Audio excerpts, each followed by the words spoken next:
Halo teman-teman, saya Rian Febrianto. Di sini saya akan menjelaskan materi tentang fungsi komunikasi massa.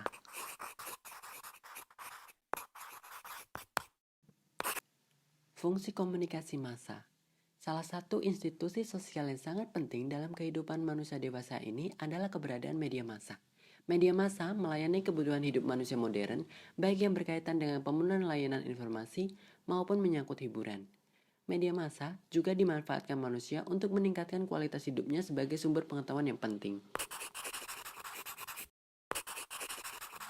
Nah, teman-teman, media massa ini dapat mendatangkan keuntungan bagi masyarakat, sehingga disebut sebagai fungsi positif.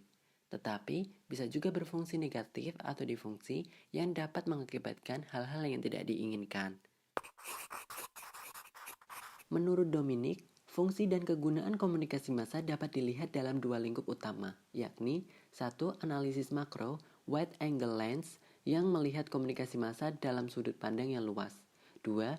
Analisis mikro, yaitu close-up lens, memandang komunikasi massa secara lebih teknis.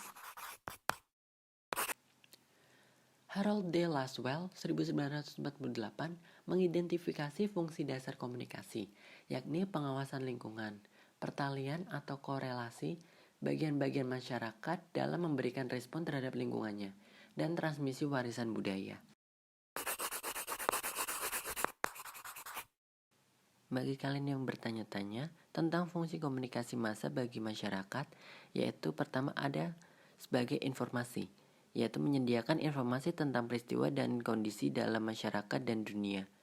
Yang kedua, menunjukkan hubungan kekuasaan. Yang ketiga, memudahkan inovasi, adaptasi, dan kemajuan.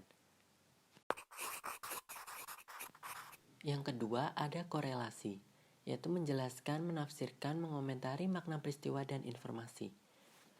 Lalu, menunjang otoritas dan norma-norma yang mapan, melakukan sosialisasi, mengkoordinasi beberapa kegiatan, bentuk kesepakatan, menentukan urutan prioritas, dan memberikan status relatif.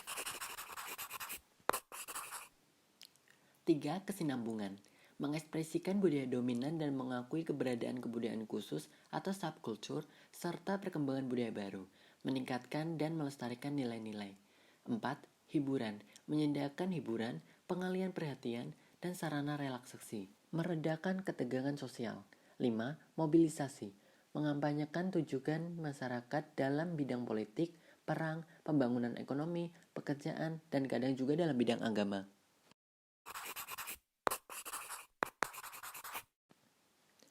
Sedangkan fungsi komunikasi massa bagi individu sendiri adalah sebagai informasi, yaitu mencari berita tentang peristiwa dan kondisi yang berkaitan dengan lingkungan terdekat, masyarakat, dan dunia.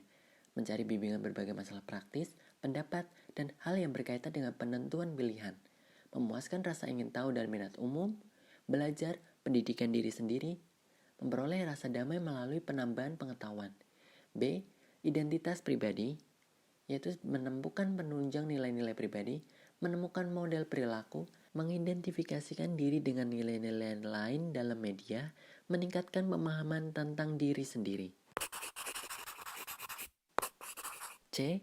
Integrasi dan interaksi sosial, memperoleh pengetahuan tentang keadaan orang lain, empati sosial, mengidentifikasikan diri dengan orang lain dan meningkatkan rasa memiliki, menemukan bahan percakapan dan interaksi sosial, memperoleh teman selain dari manusia, membantu menjalankan peran sosial, memungkinkan seseorang untuk dapat menghubungkan sanak keluarga, teman, dan masyarakat. D. Hiburan, melepaskan diri atau terpisah dari permasalahan, bersantai, memperoleh kenikmatan jiwa dan estetis, mengisi waktu, penyaluran emosi, membangkitkan gairah seks. Nah, itu teman-teman, tadi adalah fungsi komunikasi massa.